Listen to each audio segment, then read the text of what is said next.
This special episode of the podcast recorded at the WERC conference is brought to you by Big Joe Forklifts. For almost 75 years, Big Joe Forklifts lithium-ion walkie stackers, pallet trucks, and access vehicles have been the standard of quality in factories, warehouses, and DCs across North America. Engineered in Wisconsin, Big Joe is known for their rugged, easy-to-use designs that provide a low-cost alternative to traditional forklifts. I personally enjoy my LPT 26 for moving pallets. For more product specs and more information, visit BigJoeForklifts.com. That's BigJoeForklifts.com. Hey, it's Kevin with the New Warehouse Podcast here at the WERC 2024 conference in Dallas. And today I'm going to be joined by some of the team at Tractor Supply Company. I'm going to be joined by Gabby Knoll over here and Will Sparks. Will Sparks, who has been on the podcast previously talking about WERC. Not too much about Tractor Supply, but today we're going to talk about Tractor Supply Company, and we're going to talk a little bit about what they're looking for at a conference like this and just what there is on their mind in general within the market. And we're going to talk a little bit, too, about how they've automated and dealt with kind of a rural retailer, I think was the title that Gabby's talk had, right? And how they deal with some things like a 6-foot rooster statues or something and that cannot be conveyed. So we're going to talk a little bit about that. So I guess before we start, Gabby, why don't you tell us kind of what your role is at Tractor Supply and what you do? For sure. So at Tractor, I'm the manager of MHE and Automation Engineering, and really what that means is I help the distribution centers look at the processes and whether there's an opportunity to automate those or make them more efficient or productive, and help from kind of that discovery phase all the way through implementation. Interesting. And Will? Yes, and I still have the same job as last time we spoke. Yeah, sure. Thank goodness. But I kind of work on the other side of the building as Gabby, and my role is inventory management and merchandise planning, systems and analytics. So less about the flow of goods in the DCs and more about managing inventory and budgeting and forecasting. Very interesting. And I think it's interesting, too, that, you're focused on MHE specifically and automation as well within there. So, I guess for those that maybe are not familiar with Tractor Supply, let's just give like a quick, brief overview of it. Yeah, Tractor Supply is a retailer. We're domestic right now. We do have stores in Hawaii. We're looking at opening up stores in Alaska, but as of right now, we're in 49 states, and we have 2,200 stores nationwide. They're kind of a small box format. A typical store is 15 to 20,000 square feet, but we cater to a lifestyle. So it's not like we're not like a general merchandiser that offers a lot of products in one category. We offer tons of different categories. We have apparel, we have food for your animals, basically anything that you need to support your rural lifestyle. Yeah. Whether it's, tools or outdoor power equipment, mulch, wood chips, wood pellets, those sorts of things. People that live kind of on a little bit of land and maybe have some animals kind of see Tractor Supply as their second stop. Maybe they go to the grocery store and then they go to Tractor Supply, and that's kind of how they live their life. We call it life out here. Life out here. Okay. I like that. All right. So very interesting stuff, and obviously a wide variety of products there, which is great for the customer. But on the operations side, sometimes maybe is not so great, right? Yep. So you guys smiling. So, I think it's interesting the product mix that you guys have, and I have Tractor Supply by me in New Jersey too, and certainly been in there and seen the different things that you offer, and I can only imagine on the backside like what goes into making all of that kind of happen. So, I guess talk to us a little bit about. As you guys look at the operation side of things, and maybe especially Gabby, from a material handling and automation perspective, what kinds of things are you guys investing in? What types of solutions? What works for you, and what do you kind of have as top of mind right now? Yeah, so for sure. So I think with this complex array of products, it does make it difficult. Like my session was one size does not fit all. Because, like we said, we have these riding lawnmowers, but we also have small kitten collars, so it's hard to find a piece of automation that really fits that wide realm. So we try, and currently do too, is kind of break our DC up into processes. As far as, like, if something's oversized or bulk, we kind of handle that more manually, and that's just how we're probably going to continue until we get more, development in that sort of sector of the industry. But some of those products that we send out that are smaller, that's kind of where we're focused on the automation, especially being in the new phases of automation. We really have to get kind of a proof of concept. It's a little more difficult to do on such large and weird shaped items, a little easier on the cartonized things. So I think right now it's a lot of, looking at your picking or put away operations to kind of help automate those, just because we're continually growing. We have growth projections for retail and our e-commerce business. And you get to a point where you say, do I just buy more land and build more DCs, or do I make my existing DCs more productive? So we're kind of working through that piece right now, and that's why we're considering automation for those pieces. Interesting. So I'm curious, like, what does your, because you're in 49 states, like you said, right? So you have the retail presence and then e-commerce as well. So what does your DC kind of network and footprint look like right now? So we've got 10 DCs. Just opened our newest one in Maumelle, Arkansas, actually. Okay. And currently we process both the retail and e-commerce out of all DCs. So we don't have like a specialized network for one work stream versus the other. They kind of operate separately. Like if you were to go into the DC, they kind of are their own sort of areas. But currently we work both e-commerce and retail out of those distribution centers. Interesting. And so now it sounds like you're trying to get creative with the existing space, right? Which I think is smart, definitely. So, I mean, I guess while you're in that phase and while you're looking at these things and, if other companies are out there and they're listening and they're kind of thinking the same thing, I mean, what's your advice? Like, what are you trying to tackle first in that journey? Because it's a long journey, right? Right. Yeah, definitely a long journey. And, from the engineering side, sometimes it's easy to see it from like labor savings, or even just like we have capital offsets we can use. But I think even presenting it to a wider group of people is the harder part, because you've got people from finance and legal, they're all in this project with us, and it's easy for them to just see that sticker price and be a little bit put off by that. Yeah, for sure. So I think what we're trying to tailor now is really that ROI piece to show the savings as far as labor savings, and then use those growth projections that they're providing us to really show if we are growing this much, we are going to not be able to produce enough with the DCs we have or in the operations we're currently running. So kind of showing that large picture of 5 years down the road, we're going to eventually expand outside of what we can do. So if we really want to get there, we're either going to have to hire more people, which is a struggle right now. It's tough, yeah.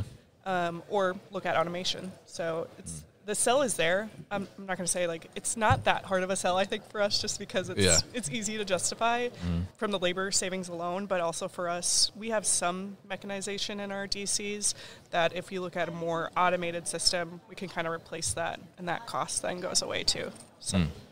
Interesting. So I mean, that's a little like on the physical side. We talk about like the equipment and the hardware and stuff. And now I'm curious, from Will's perspective, right, on like a system side, or even just worrying about that inventory. How do you make sure that you guys are, I guess, working together in a sense to that, not only is the goods flowing physically, right, but also like from a system standpoint, and making sure inventory is right and accurate. I mean, how do you kind of coordinate that and collaborate?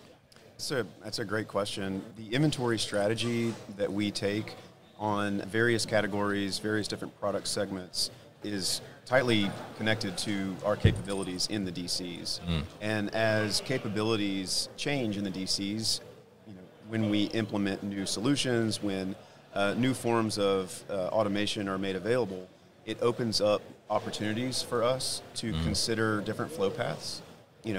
Right now, we kind of have some fixed infrastructure in place that limits how many SKUs we can keep in a facility. And so we're, in some cases, not all, but in some cases, we're forced to go directly from our vendors to our stores, which limits your flexibility in inventory allocation and replenishment. If we had the capability like high density storage or automated picking, then maybe we could introduce that long tail of SKUs into our own DCs and give us more flexibility with the inventory. Interesting. So, I mean, I guess in that sense, if you're able to get that into your DC, right? So if Gabby can come up with the right solution, right, to make that happen, right, then it all comes down to Gabby. But if you're able to do that, I mean, then you could potentially control your purchase levels, maybe make them higher, get better discounts and things like that, right? Volume discounts, buying into a DC versus buying into 2,000 stores naturally comes with some economies of scale. And then you can wait until you get closer to the demand signals and then choose which stores get which quantities. Right now, especially for our import items, we have to make those decisions sometimes 6 to 9 months ahead of time. And we're allocating on a plan that we believe is intelligent based on store volume, high, medium, low stores, geography, what has sold well in the past based on this area of the country. But when you make those bets at a store level, things can change and demand patterns can change, and you may get stuck with over inventory that leads to clearance, or you may get in a situation where you run out of stock and you have to wait till next season because it's an import item.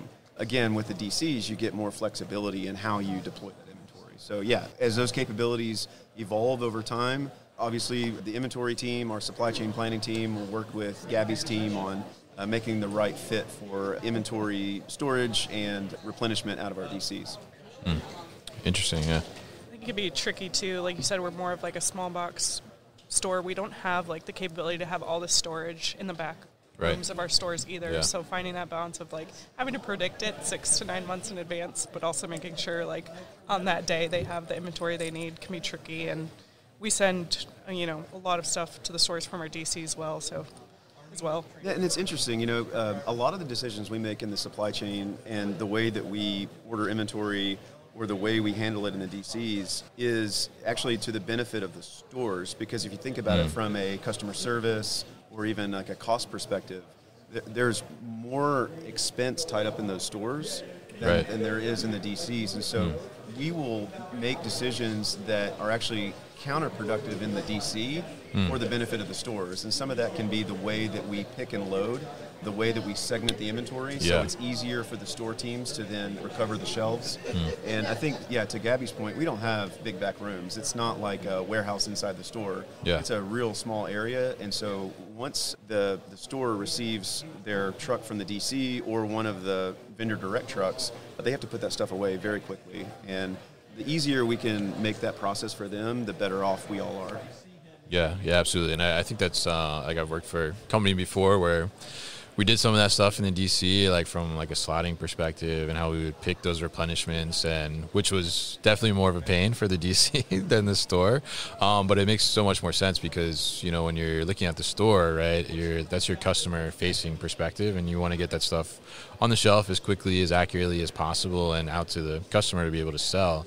I'm curious, like along those lines, because I know you guys do some fulfillment from store too, like you can get things delivered from Roadie, right, as well from the store. So how does that kind of make that inventory flow through and just operational processes maybe a little more complex, and how do you kind of navigate that?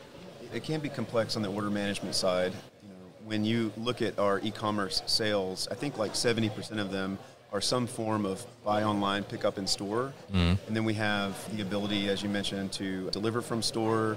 We have small package from the store. So it really unlocks your ability to fulfill customers' needs much faster. It's the way that we can compete with, say, like the Amazons of the world. Right. Because we have 2,000 little stores out there that, given a customer's zip code, we could be, within a couple of days of getting them their package, depending on what they need. So it unlocks our ability to achieve speed, but it is complicated, right? Because in order to showcase that inventory availability for buy online, pick up in store, you have to have really good perpetual inventory accuracy in the store. And we have to keep tabs of that in our systems, going all the way back to the inventory management side and the ordering side. We're asked a lot to verify, certain processes and replenishment models for the benefit of the order management system, so that when that customer says, "Hey, I want to come pick this bag of dog food up later," and they make that selection, that there's a high level of guarantee that item is there in the store. Yeah, I think that's such an interesting thing, because I'm curious, how do you view this because, I mean, more and more retailers are utilizing their store, right, as almost another fulfillment center, right? So, I mean, do you actually, if you think about it from like an inventory perspective or operational perspective, fulfillment perspective, I mean, are you still viewing the store as a store, or are you viewing it as like just another fulfillment center in a sense? I mean, it's both. I think that's the concept of omni-channel. Yeah. We can meet our customers' needs any way they choose, right? Mm-hmm. If they want to come into the store, great. If they want to pull up to the curb and have us load their truck, we can do that. If they want something delivered to their front door, we can do that as well. And to your point with, some of these delivery programs like Roadie, we have our own, in some regions, we have our own trucks that we can do that with. And then we transfer inventory from store to store quite often to help out. Say, a store down the road has a customer that wants something, and if we have it 50 miles down the road, we'll make that store transfer. Yeah, interesting. Yeah. I mean, I think it's so interesting to see just kind of how that's changed a lot, right? Like over the last 10 years or so, maybe even just 5 years, right? Just the rapid advancement of like those different fulfillment points, and then how that kind of, I mean, for the customer, it's fantastic, right? Yeah. But it makes it more complex on the supply chain side. So very interesting to hear about that and how you guys kind of look at that and manage that a little bit. So, but I'm curious from Gabby. So obviously you're looking at, what's the latest technology, what's the latest automation, material handling equipment that's out there. So when you go to like a conference like we're at here at WERC, I mean, what are you looking to take away? I mean, how is your mind kind of viewing what's out there, and how do you maybe kind of steer away from like, getting caught in the shiny object syndrome a little bit? Yep, definitely get that struggle. I think like when we're going to conferences, a lot of times we have an idea just based on viewing our operation and kind of seeing its pain points of what we're kind of looking for.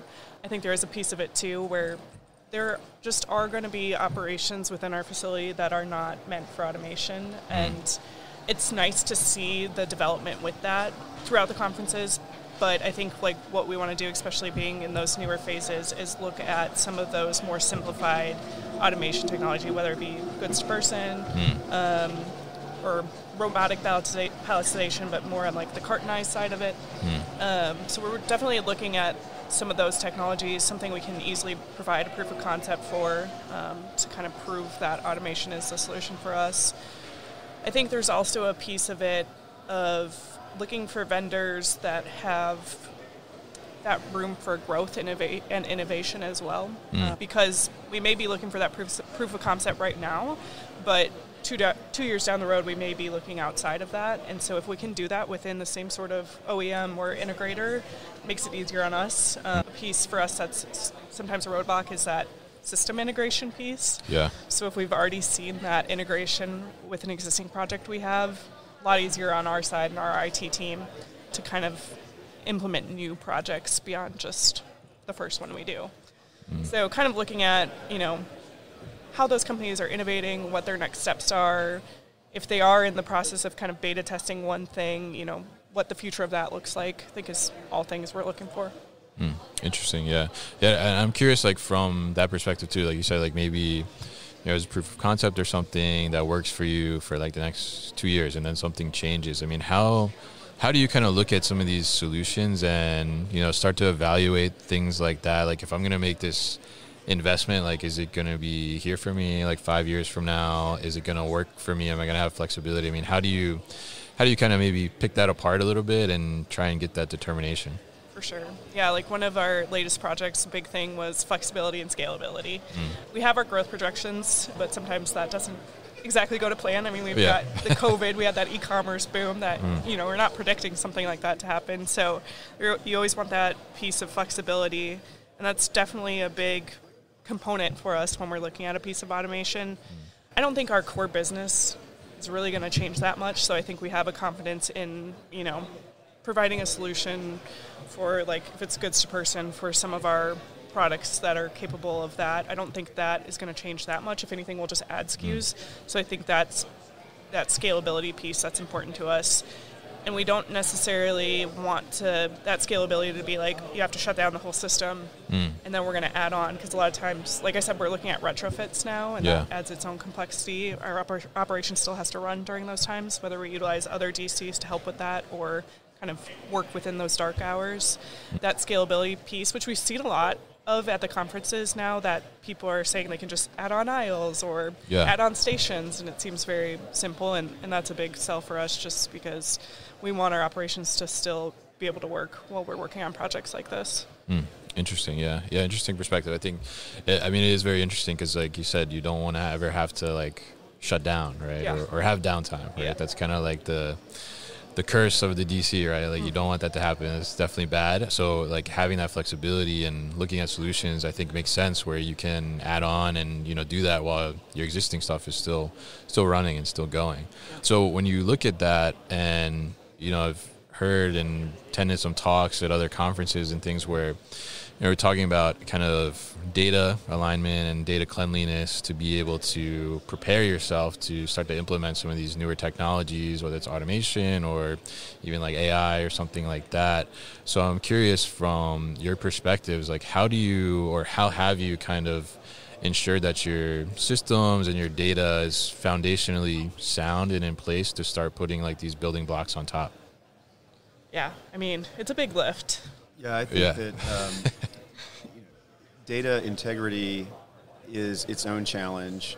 I would say a challenge that's kind of in that same topic is increasingly, as solutions have kind of moved away from these heavy fixed infrastructure to more modular and customizable, more flexible, the traditional sort of controls that used to be there are now increasingly more of like a black box, I've heard them referred to, kind of like the controls that actually run the MHE itself are not necessarily integrated as heavily into our WMS. They kind of have their own control system going on, and that's tricky because we want to make sure that we understand exactly what's going on inside the control system of the automation.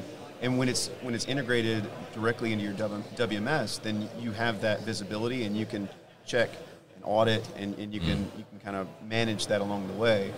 But if the control system for the automation is contained in its own sort of environment, and all it does is send a message to and from the WMS, but you don't actually get to see the logic being played out inside the system, it's tricky. And I think that, the people that are looking at these technologies are interested in transparency and making sure that, they understand exactly what's going on and how the different decisions are being made on how to flow the goods inside the automation itself, whether it's a high-density storage and retrieval system, or if it's one of the cobots. I've seen those rise in popularity, but I think that cleansing data is a challenge on its own, but it's even more challenging when the systems are decoupled, I guess is my point. Yeah, absolutely. Yeah. I think from the beginning stages of it, like that analysis piece, I feel like your solution is only as good as your analysis, and that really is dependent on how much you trust your data. And I think, honestly, for Tractor and probably a lot of businesses, I think even looking into automation even puts more of an emphasis on how clean that data needs to be. Yeah. Because we're buying into a solution that we're basing completely on this data, but if we don't trust it, who's to say the solution's going to be successful or not? So I think there's a lot of that. I think a lot of like item master cleanup is a big one that I've been pushing to, because that's kind of how we size our automation. So that, and then kind of on the backside, like Will said, that's been a transition for our operation, because when it's just been the WMS, they have full transparency into what's happening in the DC, where these automation systems a lot of times are black box, like Will said, and they're losing that visibility, and they don't love it.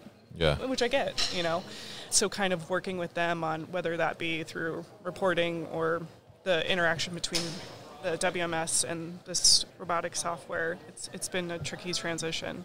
Yeah, especially when you're going into a retrofit where they've already done this process the same way for 10 years. Now you want to come in and do it completely Let's do it different. Yeah. You said that much better than I did. Thank you, Gabby. Thanks for saving me. No, you're good. So, but I thought it was interesting. You mentioned the item master there, right? Because I was in one of the sessions yesterday, and the guy that was giving the session, like, he mentioned, like, you know, having problems with item master going through automation. And it was so funny because there was like these guys in front of me, and they all just kind of like gave each other a look, like, and you know, like, you're like, oh, they went through some problems with item master. And I think like we've all been there and seen some challenges around that, so it's pretty interesting to kind of see those synergies here, like at a conference like this. So I'm curious from you guys, as you're here, what are some of maybe the top takeaway from the conference that you've taken here? I mean, I enjoy these conferences. There are very few opportunities to kind of meet and share ideas and share best practices with people that, you know, work in the same industry as you are. I really get a lot out of the peer-to-peer sessions that WERC provides, where there really isn't a speaker so much as it's just being facilitated, and it's an open conversation. Hey, we're struggling with labor retention. Hey, we're struggling with labor retention as well. Well, what are you guys doing about it? Well, here's our approach, and it's just a really great way to kind of learn from your peers. Very collaborative environment. People kind of put their, you know, their company and their title, kind of, they check that at the door and just go in with a collaborative spirit. And that's what I love about the WERC conference. And some of the keynote speakers have been phenomenal as well here. Yeah. Sure. So this is my first WERC conference, so Okay. got a lot out of it. I really like kind of just the networking, like Will said, but also like my role is more focused on the automation and technology piece, but I like hearing about other things outside of that. Like yesterday I attended a labor management talk, but there was even a piece in there that they touched on where when you add automation, it doesn't really necessarily eliminate the need for the labor management system, but it can be used in conjunction. So just getting sort of those different perspectives that you wouldn't get in your day-to-day job has been really helpful. Yeah, the keynote speakers are great. Just getting to meet everyone has been amazing. Yeah, absolutely, and I think it's been a great conference too. And I love the takeaway there too that you said that, you know, there's other parts surrounding that automation that you can learn from too as well. And I'm curious from you, Gabby, before we close out, because, you know, MHI also does ProMat, right, and Modex will have ProMat next year. But I think a lot of, you know, when we look at automation, especially somebody that's trying to get into automation first, and if they go to like a Modex or a ProMat, I think it's overwhelming, right? Yes. The amount of solutions that are out there. So I'm curious, like, if you go to like a ProMat next year, like, what's your game plan going into that to make sure that you're not getting lost in all these robots like spinning around your head? Yes, it can be very overwhelming. I like to kind of go in with a little bit of a game plan, so kind of looking at the vendors and the technologies beforehand. I mean, I still like to just walk around and look, and I kind of do that initially, just kind of look and see what's out there. A lot of times there's a few technologies that seem kind of forefront of the conference that you see a lot of vendors presenting. So I'll kind of go in and just take a look and then kind of talk to different vendors to see their capabilities and everything. There's only so much they can present at those things. You know, they can't bring all of their technology. So I like going and speaking to each of them as well. But yeah, it can be very overwhelming. I think what I like about this conference is more education and learning, where ProMat and Modex sometimes more sales oriented. So it can feel very daunting, and people want to sell you stuff, so they're going to go up to you and talk. But I think just kind of going in with an idea of what you're looking for, and they have the sessions there too where people talk, and I find those very informative as well. So it just gets easier the more you do it, I think, too. First ProMat I went to, it was like, this is a lot. It was 2 sides. You're like, this you could be here for 5 days. But, you know, the more you do it, you kind of get to know what you're looking for and who you want to talk to. Yeah, definitely, yeah. You want to add anything? No, it's the same. I love ProMat and Modex. I do get a little dizzy walking around. It's a lot to take in. And, you have to have a game plan. If you go in there with, you know, specific solutions you want to look at or specific vendors you want to look at, then, you know, you can make sense of the chaos. But just like Gabby said, at WERC, it's much more focused on the story behind the technology. You're hearing firsthand encounters and experiences. It's not necessarily a sales pitch. It's more of a, hey, here's how we experience this technology. This is what worked for us. You might find that it works for you. And then you see people just taking copious notes the whole time. So it's really education and learning focused, less of a demonstration of the technology and more of a experience. Yeah, absolutely. I would almost say, like, if you can, never been to ProMat or Modex, come to something like this first. You get a little bit more of that education piece before you go in, because it's easy to feel overwhelmed. Absolutely, yeah. I think that's great advice from both of you, and definitely appreciate you both sitting down here at work with me and having a little conversation. Great to learn more about Tractor Supply and what you guys are looking at on the back end of things, how to deliver that great customer experience to the rural area as well, right? And I would definitely appreciate that. So if people want to get in touch with you or contact you, what's the best way to do that? I'm on LinkedIn. Yep. Yeah, Will Sparks, and my profile's out there. I think I linked your podcast the last time we spoke on there, so you can find me there. Yeah, same with me. I can do the same. On LinkedIn, I may be Gabby Knoll, but I'm out there. I'm just Will. I should probably change him. No, it's just William right here. Yeah. All right, great. So we'll definitely put links to their LinkedIn profile so you can connect with them too as well at thenewwarehouse.com. So Will and Gabby, thank you so much for joining me again today.